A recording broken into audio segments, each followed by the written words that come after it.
All right.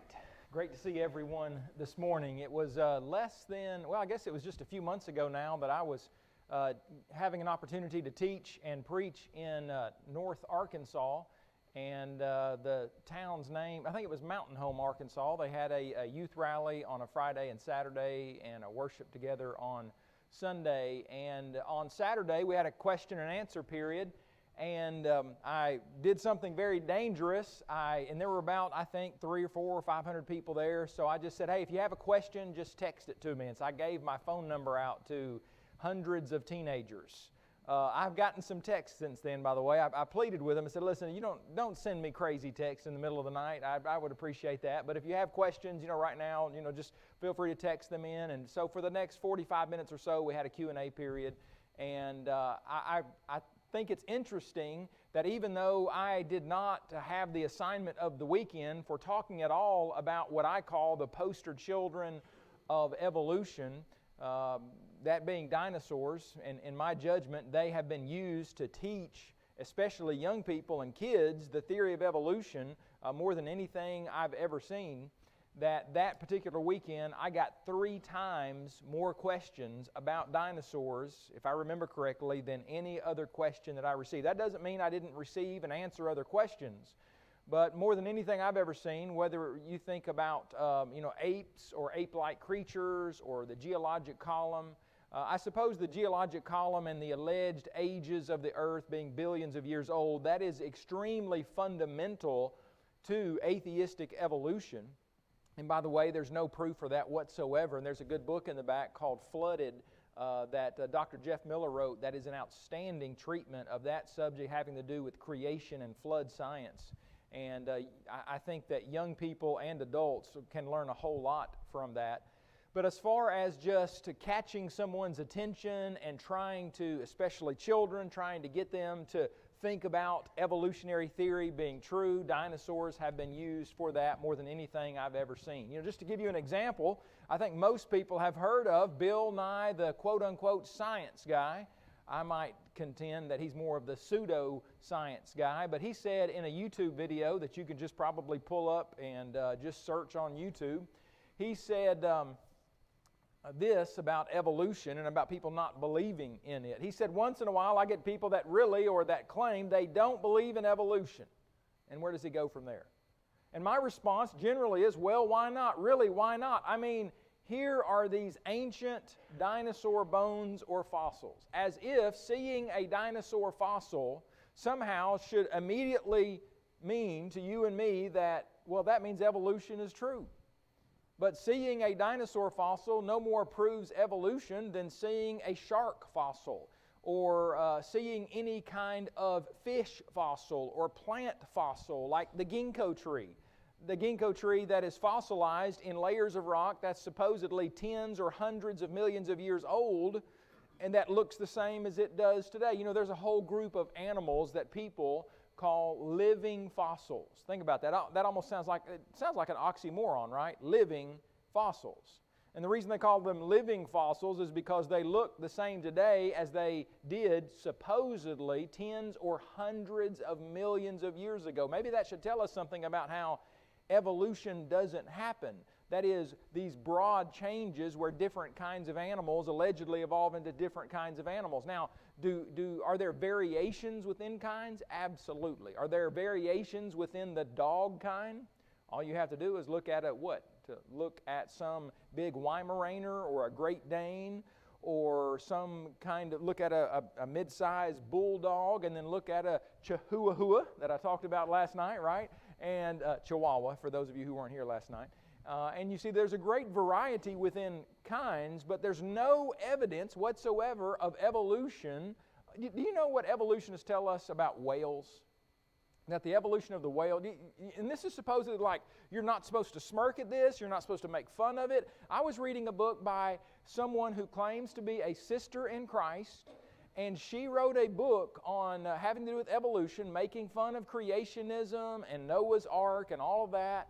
And she acted like, yeah, it's a no-brainer that what happened is that you had fish that evolved first, and those fish flopped out of water, and they became, eventually became amphibians and reptiles, and then mammals. And then those mammals, some mammal, like a fox-like creature, waded back out into the water, and then eventually their nose became their blowhole, and their tail became a fluke, and their legs became fins, and they became mammals in the water like dolphins and whales.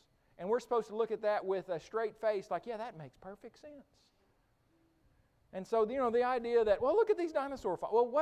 Well, how does a dinosaur fossil in any way prove that evolution? And it's as if, and I've seen this through the years, it's as if that's like enough said. Like, hey, look at the dinosaur fossils. They prove evolution. Evolution is true. You should believe it. You should believe that we came from ape-like creatures. And by the way, this one woman who wrote this book, and there are a lot of so-called Christians who believe these kind of things, they actually believe that Adam and Eve, she basically says as such in her book, that they were not the first two human beings. Or if some people think that they were, they actually did evolve from allegedly ape-like creatures that came from eventually, going back far enough, reptiles that came from amphibians and such, that came from fish, and that when finally there were ape-like creatures that were enough like humans, God then just instilled a soul into them. And so this is supposedly what some, so-called Christians believe. There's a book titled Abusing Science, The Case Against Creationism, which the renowned Stephen Jay Gould of years ago called a brilliant book. And in this book, the author, Kitcher, claimed that solid evidence for the coexistence of dinosaurs and humans would shake the foundations of evolutionary theory because, of course, the dinosaurs are supposed to have been long extinct by the time the hominids arrived on the scene. Just one more example before we kind of get into the evidence here this morning. This was an email we received at AP a few years ago from a mother who said, "This is so scary. I'm battling this with my 15-year-old right now. I should have started earlier, but the things that affected me don't affect him and vice versa. Dinosaurs were the beginning of our problems. I'm so afraid of losing him to the world." I'm not going to ask for a show of hands, but my guess is that I could ask the question, how many of you, your faith was easily shaken at some point in time because of dinosaurs? Well, it's probably the case that it's not many of you, especially not many of the older ones, supposedly. I mean, it most likely. But do you know that there are things that affect and that tempt and that try and that test maybe a younger generation that did not do so with the older generation, and that the older generation had, we had our own problems, right? I mean, maybe we were tested and tempted with other things. Well, here's a mom who said, well, this wasn't a problem with me, but boy, it is with my 15-year-old. So let's ask ourselves, what about this question of creation and evolution and dinosaurs, the one of, if not the icon of evolution? Well, if you are a Christian, and we should, as we've talked about this weekend, we should never be ashamed to stand up and to, kindly, meekly, humbly. Meekly doesn't mean weakly. Meekly means what? It means, strength and power under control. Our Lord and Savior was not weak. He was strong. Just think about Jesus. He's the creator of the universe. Have you ever thought about how when Jesus was upset and, and frustrated or mad about something, He's so powerful, He could have just zapped people dead.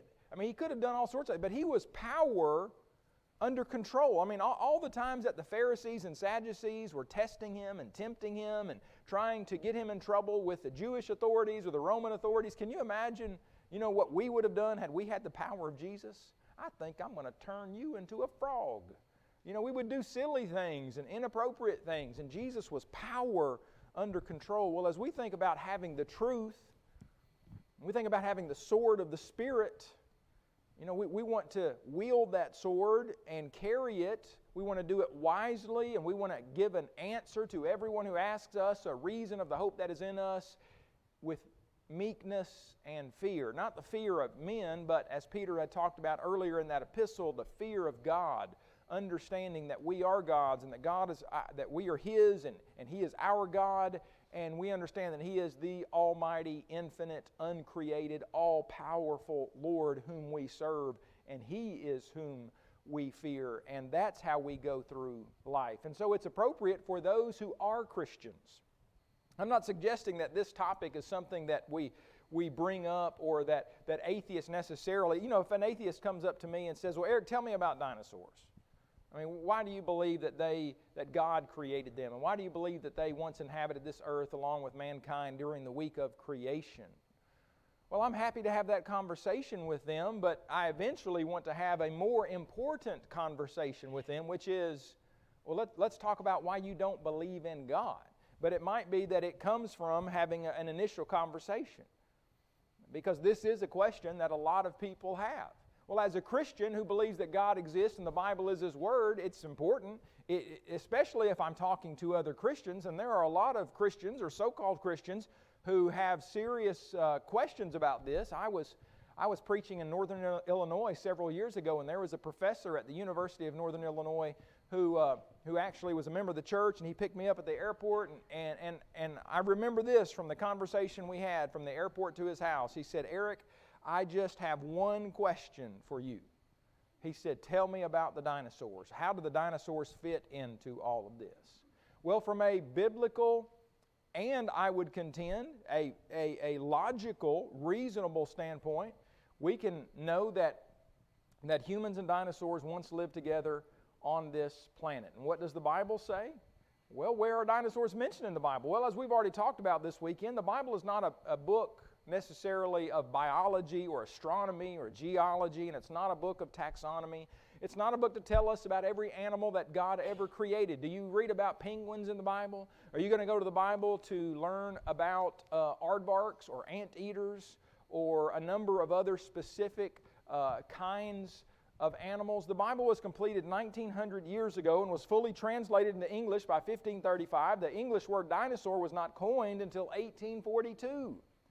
More than 300 years after the first complete English translation. And the Bible wasn't originally written in English. It was Hebrew, Aramaic, and Greek. And so hundreds of years later, you have your first English translation, and then you have an English word that's invented. So should we expect to see this word in the Greek or Hebrew or in the English translations, especially before 1842? Though most modern English Bible translators have elected to omit the term dinosaur, such exclusion doesn't necessarily mean that Bible writers refrain from mentioning dinosaurs or dinosaur-like creatures.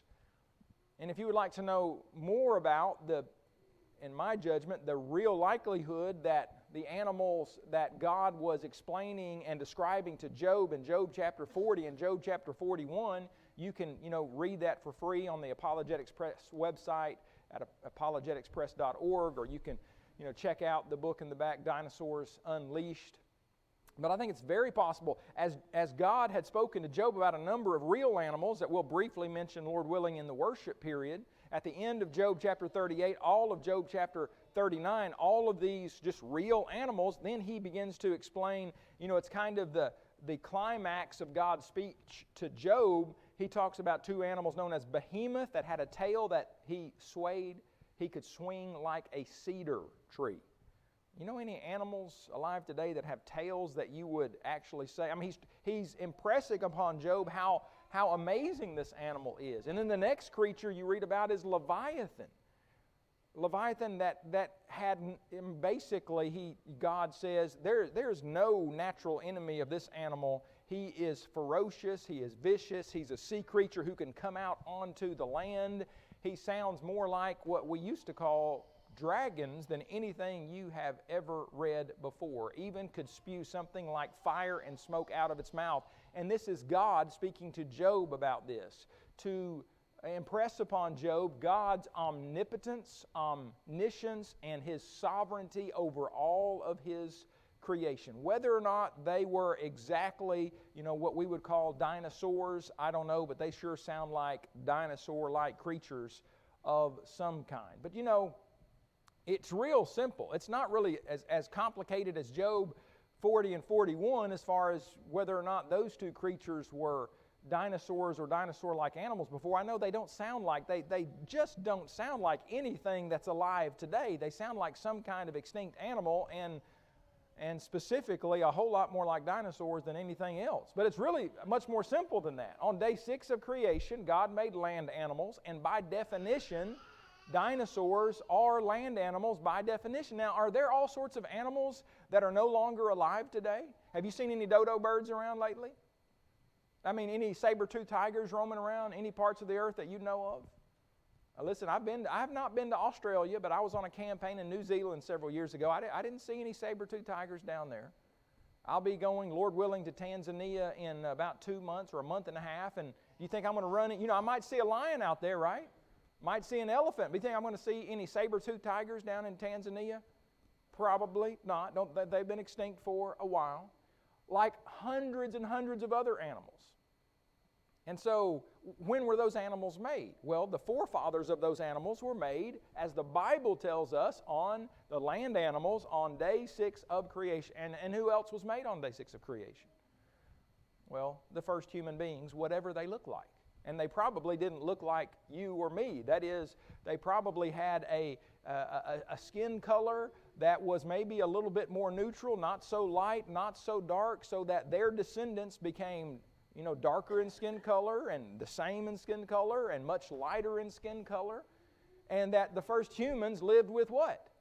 They lived with all of the first kinds of animals, wherever those animals were. So, we could talk a lot more about some of these things regarding a biblical perspective, but I think you're probably fairly well versed in this. It doesn't matter if you're talking about a grizzly bear, and I don't know what the first bear looked like. It probably didn't look quite like a grizzly bear. Today we have grizzly bears and polar bears and black bears and sloth bears and panda bears, and we've got a lot of different kinds of bears. What did the first bear look like? I don't know. Did you know that you can cross, that polar bears and grizzly bears can mate? Did you know that?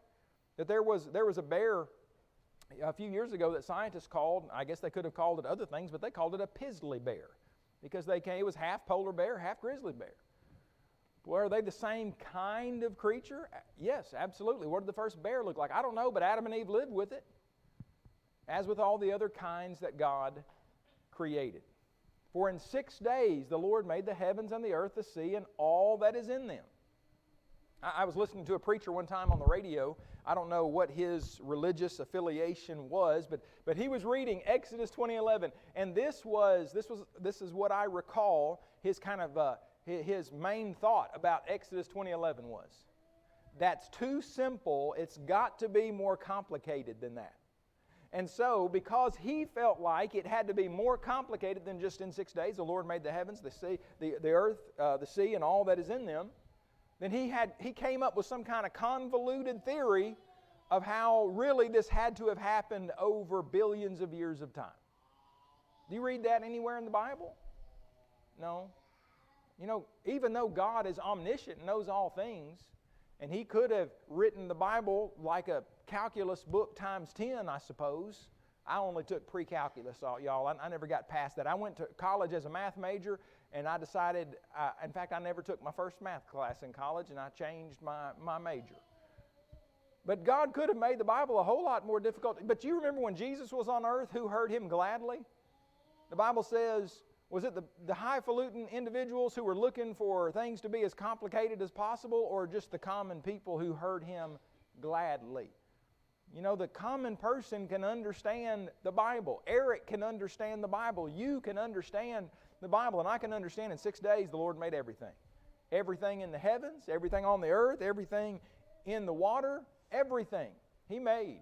God spoke it into existence. Okay, let's move on to what maybe you might be interested in because you don't hear as much about it. What some of the physical evidence says about these creatures. I mean, you do find dinosaur fossils. By the way, they've been found on every single continent on Earth. Let that sink in for just a moment. North America, South America, Australia, Asia, Europe. Let's see, what am I leaving out here? Antarctica. Antarctica. Wait just a minute. Antarctica. You mean that's exactly right. Antarctica used to be very different than the way it is today. Scientists believe that it used to have a climate more like the climate that you experience right here in the great state of Tennessee. And by the way, that was long before planes, trains, and automobiles. Wonder what that has to say about the whole idea of global warming or climate change. I'm not suggesting that climate doesn't change. I'm not suggesting that since the worldwide flood, you might read more about this in the book we have called Flooded, that we haven't had a gradual rise in temperatures. But do you think that, if you were living in Antarctica, you wouldn't mind it if it was maybe a little bit warmer down there? And you know what people have had to do for millennia is when things change, they just move. So you know what, if the sea levels did rise a little bit and I was living on the, I might not like the idea of not having my oceanfront property, but you know what, I wouldn't just stay there and die. You know what I'd do? I'd adapt, right? I'd just move somewhere else. I am not trying to make light of our stewardship of planet Earth, but I am saying that climate has been changing for thousands of years, and we know that.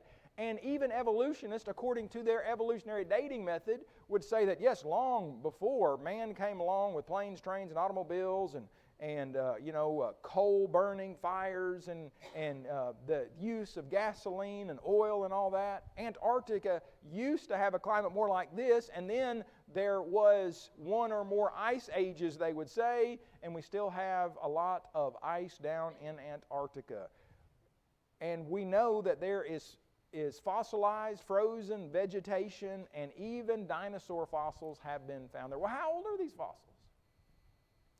Well, what we're told is that these fossils go back 225 million years ago when dinosaurs allegedly first evolved, and then they died out about 60 million years ago. So allegedly they evolved about 250 million years ago. And you have to ask yourself, well, where did they get all of these, ages? I mean, how do they know? You know that fossils are found in nearly all fossils. I think it's safe to say 99.9% of all fossils are found in what is known as basically sandstone. It's a kind of hardened rock that occurs when there is some kind of granular-like sand, and there is some kind of flood or water that then hardens. And so when you go to the Grand Canyon, what you see are layers and layers of layers of limestone, sandstone, and it's this kind of rock that you find all sorts of fossils. Now, how do they date those fossils? Well, it's based on what layer of rock they're. Well, how do they know how do they date that layer of rock? Well, they can't use like what they call radiometric dating really to date that sandstone. They date the stone by the fossils, and they date the fossils by the stone that it's in. But it's really a lot of circular reasoning. And the idea of radiometric dating, the dating of rocks that are not even sandstone, but that would appear lower in the geologic column, well, those dating methods are based on all sorts of assumptions. My point is, there is absolutely no actual proven evidence how old a layer of rock is or how old one of these fossils are. And you might say, well, Eric, what about radiocarbon dating? Well, they don't use radiocarbon dating to date fossils that are supposedly millions of years old. Well, why is that the case? Because radiocarbon dating only dates things, even evolutionists admit, that could be hundreds or thousands of years old, period. I was talking to Dr. Mary Schweitzer, who is someone who has studied these things and found some amazing fossils that I'll show you here in just a moment at North Carolina State University. And she found some amazing dinosaur bones. And I said, well, why don't you just go ahead, because there were some unique properties about these bones that I'll show you in a moment. And I said, why don't you just date them using your radiocarbon dating?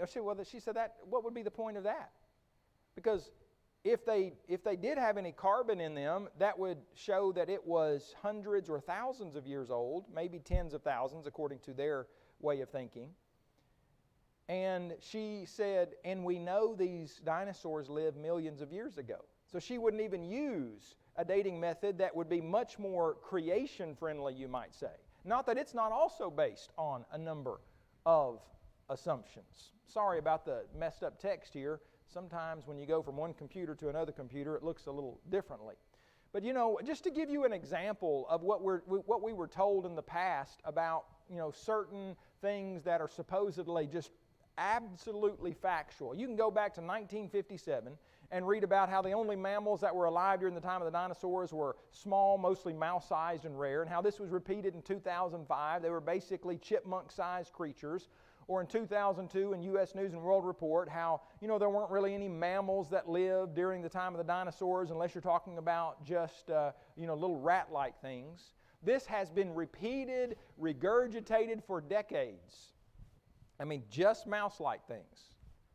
Interestingly, it was reported in LiveScience.com how there were fossils unearthed in China just a few years ago of an animal several times larger than what evolutionists previously believed to be possible during the time of the dinosaurs. One mammal discovered actually had remains of a 5-inch long dinosaur in its stomach.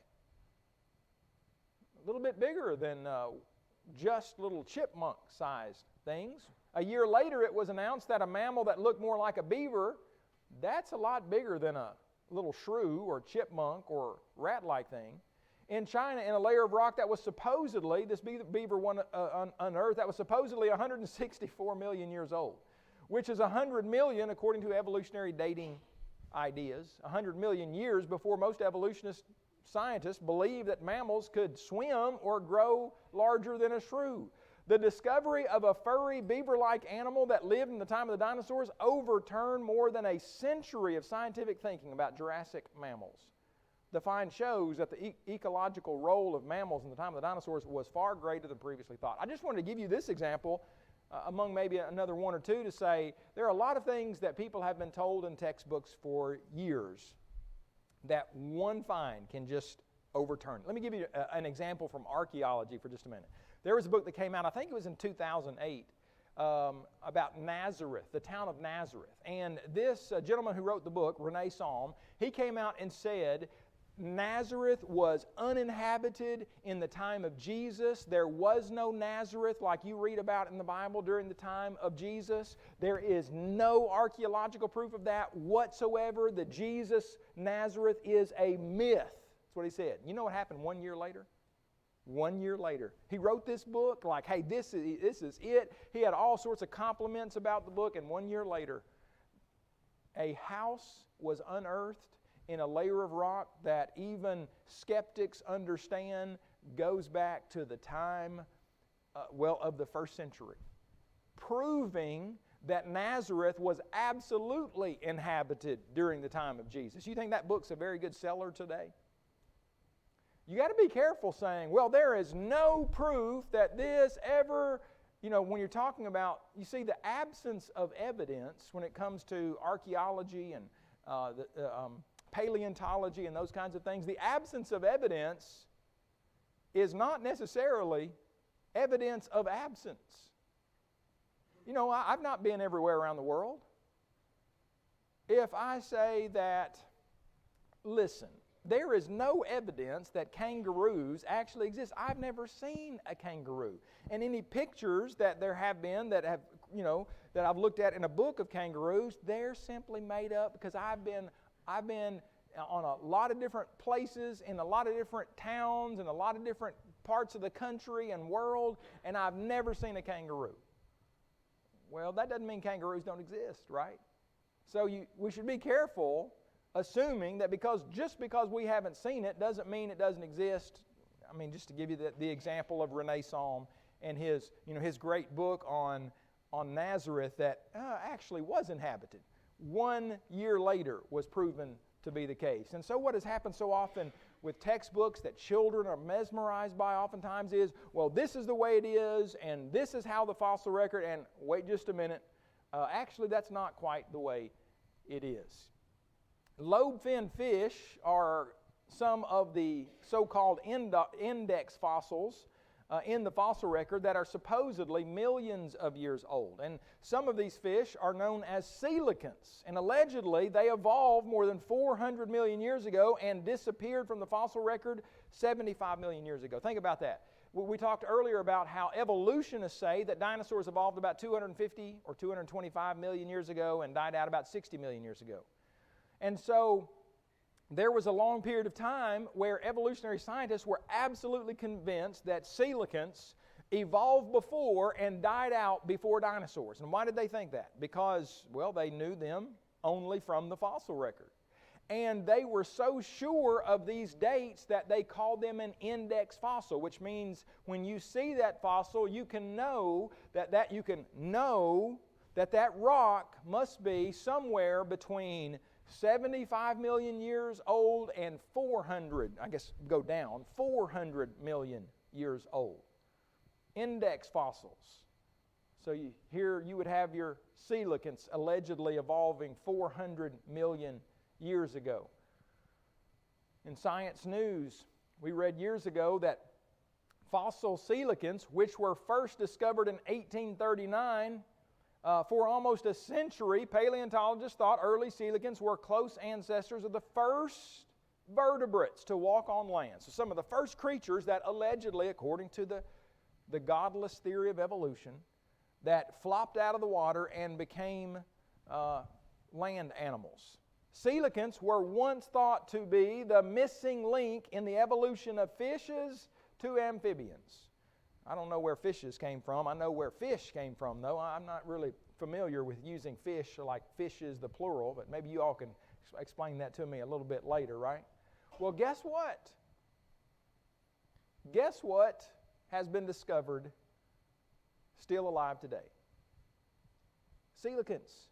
And they have been They were living all this time, and people in certain parts of the world, back when it was assumed in the early to almost mid-1800s and all the way into the 20th century actually, it was assumed they could only be known from the fossil record, but there were people in India and in South Africa who had been catching these fish all along.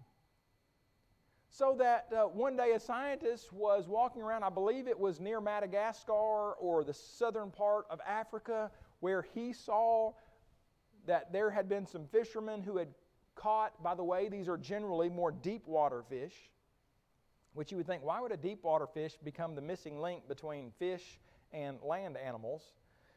But deep water fish that are occasionally caught, and today even some people have been swimming with them and taking pictures of them. I mean, this is like, when you think about it from an evolutionary time scale and perspective, this is like a dinosaur still being alive today. Because these creatures, allegedly, we were told at one time, they died out. They became extinct before the dinosaurs did. They're still alive. I'm not suggesting that the animals that we call dinosaurs are still alive today, but I am saying there have been plenty of things we've been told that simply were untrue. You know, Dr. Mary Schweitzer, who I mentioned earlier, she made an quite amazing discovery a few years ago when she found a dinosaur. They excavated a dinosaur femur, and they intentionally broke it to get it on a helicopter because it was so heavy, as I understand it, and then took it back to a laboratory. And this was reported in 2005 in Science magazine, which is no pro-creation or theistic magazine whatsoever. She reported that soft tissues are preserved within hind limb elements of Tyrannosaurus rex. Removal of the mineral phase reveals transparent, flexible, hollow blood vessels. Some regions of demineralized bone matrix are highly fibrous, and the matrix possesses elasticity and resilience. The demineralized fragment is flexible and resilient, and when stretched, returns to its original shape. 2 years later, she wrote, her and her colleagues, demineralization of femur and tibia fragments revealed the preservation of fibrous, flexible, and apparent original tissues, as well as apparent cells and blood cells. This is an image that actually came from a Thescelosaurus vertebra that we have been given permission from a creationist group, because there are both evolutionists and creationists who are studying these things now and are finding the same thing. I mean, look at this stretchy tissue in so-called, fossilized bones that are not completely fossilized, or horns or different parts of the animal, that are supposedly at least 60 plus million years old. Alan Boyle, former science editor of the not-so-conservative MSNBC, Said today, paleontologists are still stunned not only to find material that looks like dinosaur cartilage, blood vessels, blood cells, and bone cells, but to see the stuff in so many different specimens. There are a growing number of tissue samples. It's not a fluke. It's just not a fluke occurrence. It's something that's more pervasive in the fossil record. This wasn't just an anomaly. You know, I suppose if you're like me and you find a fossil, which is rare, I don't know that I've ever just found a fossil. Usually they've been given to me. I suppose maybe I found a few, but when you get something like that, do you intentionally like, oh, I want to break this fossil and see what's inside? You know, most of the time you like your fossils what? You kind of would like them whole. You'd like to maybe display them and not have them all broken up. You know, I have some broken pieces of real dinosaur fossils in my office. Do I wish they weren't all broken up and they were all just together? Well, yeah. And so it hasn't been just real normal for people to intentionally break their fossils, but when they did, and as they have been doing it more seemingly recently, what they're finding inside when they take it back to the laboratory and study it is that these bones that are not completely fossilized, when studied under a microscope, what they're finding is they still have soft, flexible, fibrous, seemingly original tissues in them. The bone has not been completely changed into rock. You know, the elements in the rock, that's what fossilization is. The elements in the rock seep into the bone over time. And by the way, that doesn't take millions of years of time. Fossilization can happen, and we have proof that it can happen and does happen oftentimes fairly rapidly, like in decades or over centuries. They've excavated a T-Rex and a hadrosaur from Montana, a Titanosaurus from Madagascar. This is from all over the earth. And more sample fossils that the evolutionary fossil hunter Jack Horner is finding in Mongolia as well as Montana. I suppose that's just about on the opposite sides of the planet. And what are even evolutionary paleontologists finding? They're finding soft, flexible, fibrous tissue in dinosaur bones. Regarding the hadrosaur specimen found in Montana, Dr. Mary Schweitzer stated it's the freshest, if you will, dinosaur bone that has ever had this analysis conducted on it. What we're finding is absolutely incredible, amazing preservation. I'd say so if you think these things are 100 million years old. I'd say so. And yet they continue to say, oh, it's you know what, they're 70 million years old with soft tissue, and including blood vessels. Who would have thought? Blood vessels just miraculously preserved like that? The Baltimore Sun referred to this as miraculously preserved soft tissue from the femur of a 68-million-year-old T-Rex. But wait a minute, they don't believe in a miracle worker. I mean, atheistic evolutionists who are claiming that humans and dinosaurs never lived together, and there is no creator of either one of them, that they evolved by time and chance over many millions of years.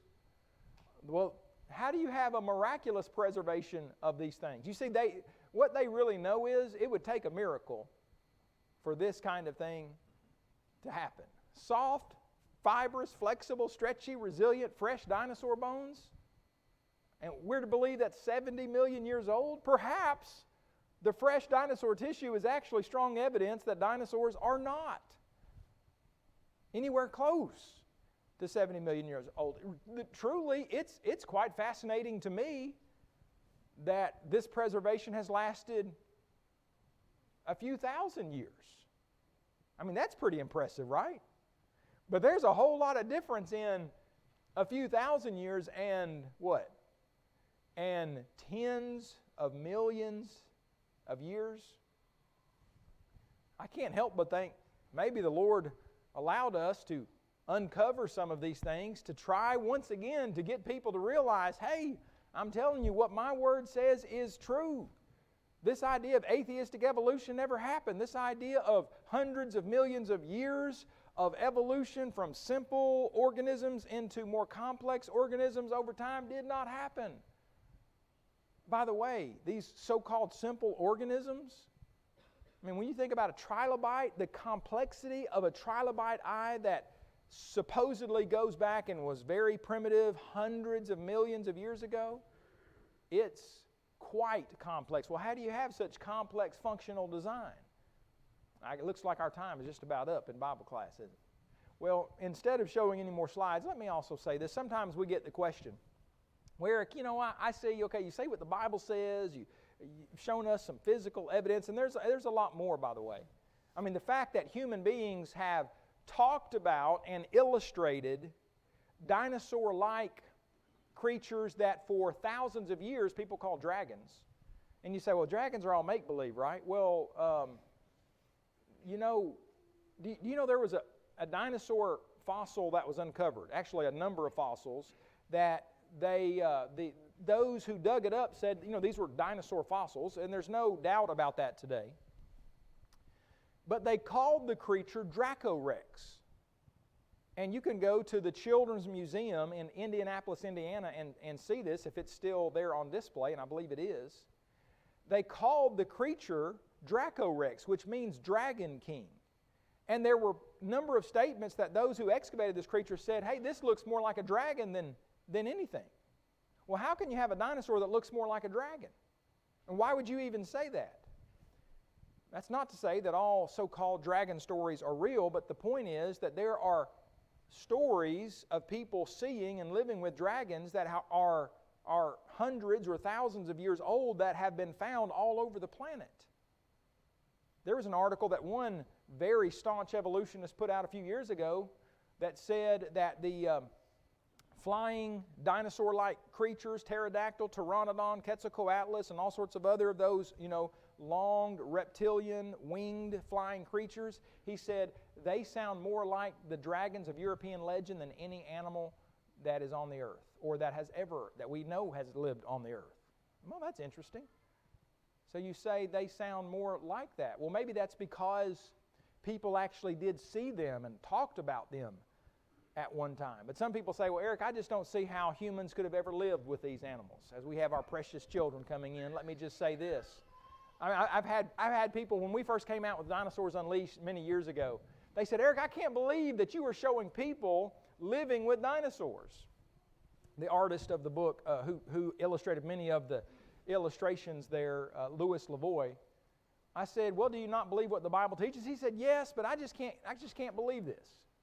Well, I said, do you believe that Noah was on an ark with bears and lions and all sorts of other creatures? Do you believe that we live on this planet with a bunch of amazing creatures, including whales and killer whales? Well, yeah. Well, how is it that we could live on this planet, even some people swimming with whales, blue whales, sperm whales, and other amazing creatures, and yet dinosaurs, the average dinosaur, even according to evolutionists, was the size of a large buffalo. I don't know, you've been to Yellowstone lately? I don't get out and play with the buffalo. I don't recommend it. But I know that we can thrive on this planet with buffaloes and lions and tigers and bears, even many of them being trained to do all sorts of amazing things. I have no problem believing that the same Creator could create dinosaurs and humans in the same week of creation, on the same day of creation, and humans live with them for thousands of years. We might have chosen not to live right next door to them, but that doesn't mean we couldn't not have flourished on this planet. Thank you very much for your kind attention.